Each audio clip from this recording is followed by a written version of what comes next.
The Penny Racer Collection, 32 speedy models in all, 12 that glow in the dark, each sold separately. A whole different breed of speed, different breed of speed. Penny Racers, different breed of speed. Wow! Penny Racers, different breed of speed. Penny Racers, a whole different breed of speed. Penny Racers, each sold separately from Takara. Alright, hey guys, and welcome back. This week I'm taking a look at the Penny Racers. The Penny Racers line of toys has a more interesting story to it than one would expect. They were originally manufactured by the Japanese toy company Takara, which brought us classic lines like the Transformers. However, when the Penny Racers were first introduced in 1981, there was no use of the Transformers branding yet, as it didn't exist. Even though some Transformers like Megatron were stamped 1974, this was because Takara was originally just a generic toy company before they became famous for their branding later on with Hasbro and the Transformers. So in a very small way, the Penny Racers are an honorary part of the Transformers universe, especially since they had so many different vehicle modes. The Penny Racers was a line of 32 friction motor-powered vehicles only about 1 to 2 inches in size that had a spot in the back for you to put a penny in. Why? Because once you did, they could do all kinds of amazing tricks, like pop wheelies and even do spin-outs. They also had to add a pennies not included disclaimer, as that might have cost them a pretty penny if consumers were expecting one to be included with each car. They had a lot of tricks up their sleeves for such little cars. Aside from the main line of 32 vehicles, there were also 12 glow-in-the-dark cars produced, along with different play sets like an action stunt set. The little cars sold very well throughout the 1980s until hitting their peak around 1984. When interest in the toys had all but faded, it seemed like the luck from these penny-powered cars had finally run out. Alright, so now let's take a look at some of the Takara Penny Racers that I have here, as well as some other unbranded knockoff Penny Racers that were made in China. Now, if you can't tell, the two in the center, these two are the Takara original official Penny Racers. These other three were just some knockoffs that were made in China, and they're made out of die-cast metal, and they probably were made around the same time, around the mid-80s, and they don't function quite as well, obviously, as the official Takara branded ones, but they are pretty neat, so I figured we'll take a look at those as well. So first off, let's take a look at the Takara branded ones. And we have this one, which is probably my favorite, and I will say right off the bat, somebody, I don't know if they did, somebody when they had these during the 80s or whatever did that, but I think it's really neat. You can see there's a Decepticon logo on there, so somebody made these unofficial Transformers by putting the little logos on there. So I don't know if that's been on there since the 80s or if that's something recent before I got them, but that's really neat.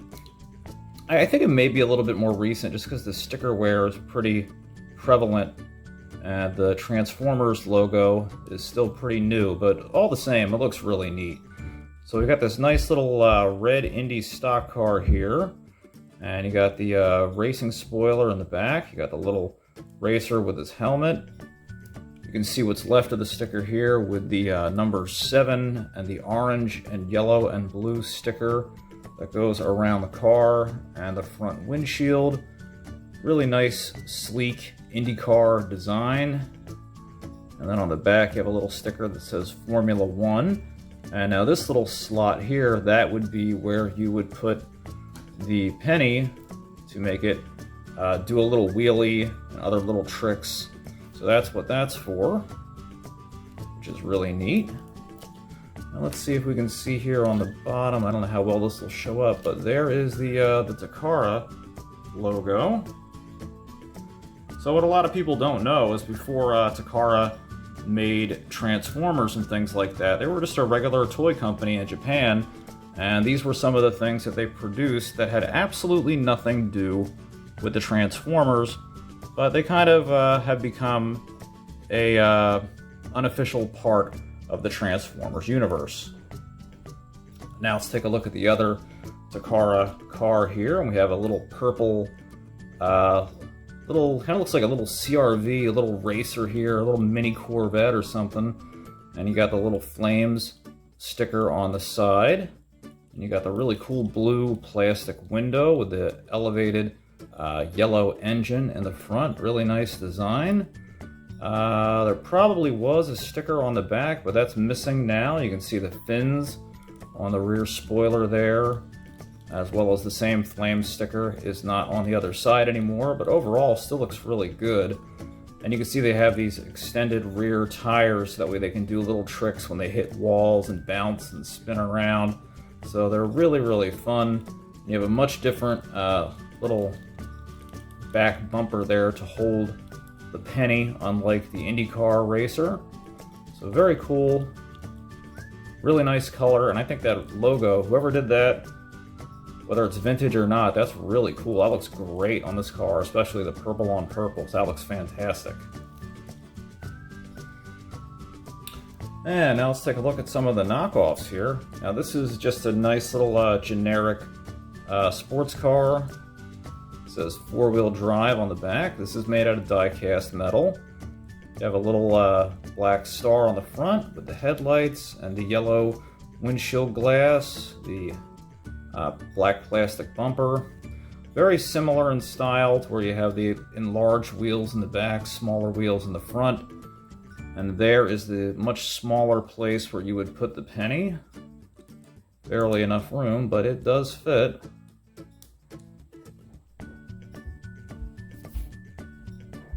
And so not too much in the way of stickers, but I mean, you know, this is kind of what you would expect. I don't know if these were from like a bubblegum machine or like a 5 and dime. These would probably been very, very cheap, maybe like only $1 or $2, you know, back in the day in the 80s and stuff like that. So really nice. There's the mechanism, just says China underneath. The mechanism's actually very good, very strong spring. Even though they don't work as well, they still have quite a bit of power to them. So there's that.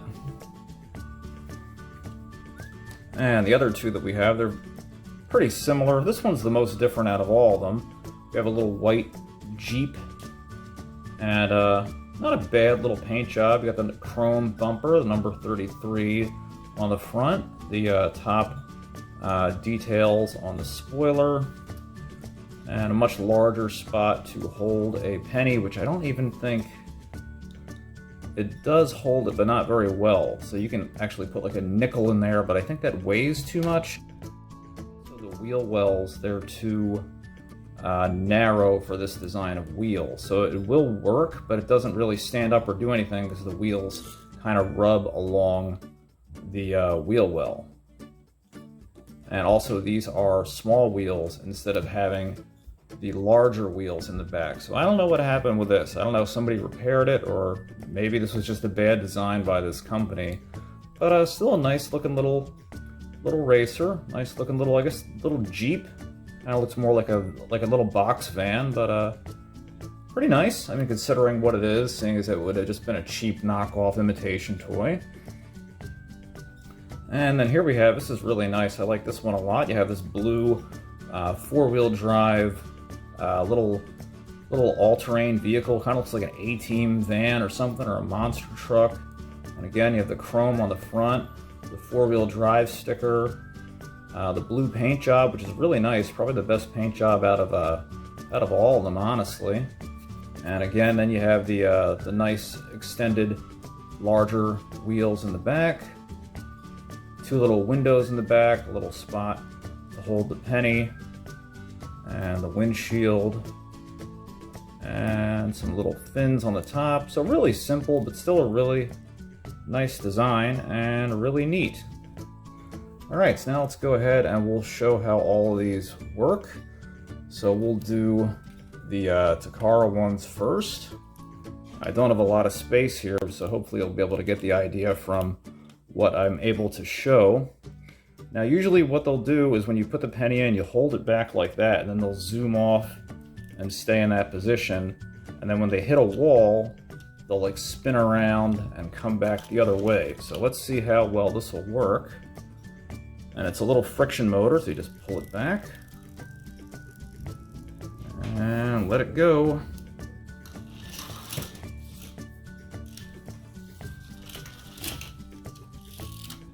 Let's see if we can get it to stand up a little bit better this time.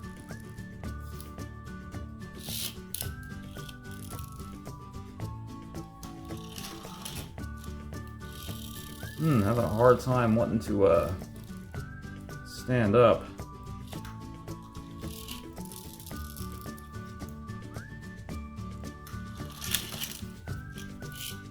Well, at any rate, you can see that it definitely has a lot of zip and speed to it. Let's try the purple one.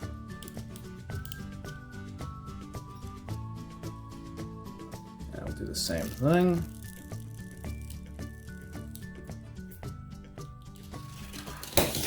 Oh, there we go. Now you can see it in action.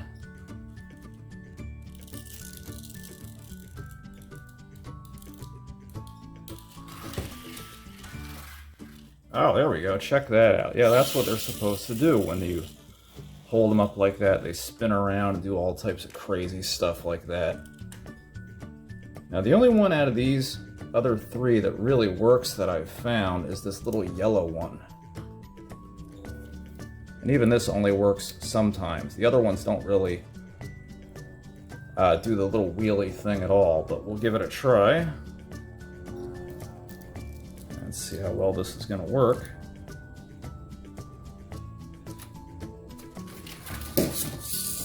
Yeah, not bad. Did a little spin off the side of the camera. So it worked a little bit better than I would have expected.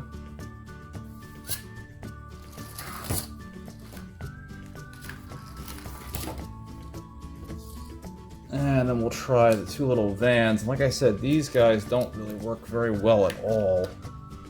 But we'll still give them a try all the same. So there's the little white van.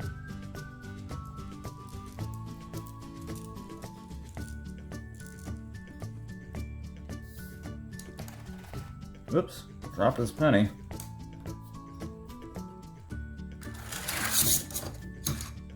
Now, like I said, the wheels on that don't really work too well for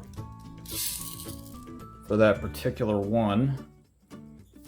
This guy just doesn't want to stop moving here. Those springs are really worn, really wound up. Then we'll try the little four-wheel drive van here. And this one does work a little bit better, but it doesn't really stand up like the way the others do.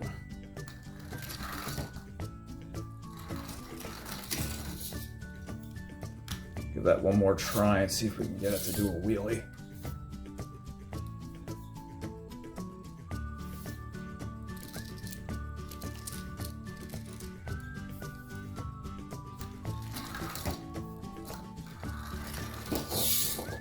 Nope, does not want to do a wheelie. Well, anyway, guys, there we go. That's my little collection of penny racer vehicles that I have here. The official Takara ones, and then some other unofficial knockoffs that are just made by whoever from China, which I still think are pretty neat. I mean, it's just neat to kind of show how popular these little toys were, the little penny racers back in the day. And they're just kind of a neat part of the overall unofficial Takara and Transformers universe. So hope you guys enjoyed taking a look at the Takara and the knockoff penny racers with me today, and I will see you back here next time. Take care. Hey guys, if you liked the video that you just watched, don't forget to hit that subscribe button down below, and you can follow me at Facebook at King of Retro or Twitter at #8ByteBrian. See you next time.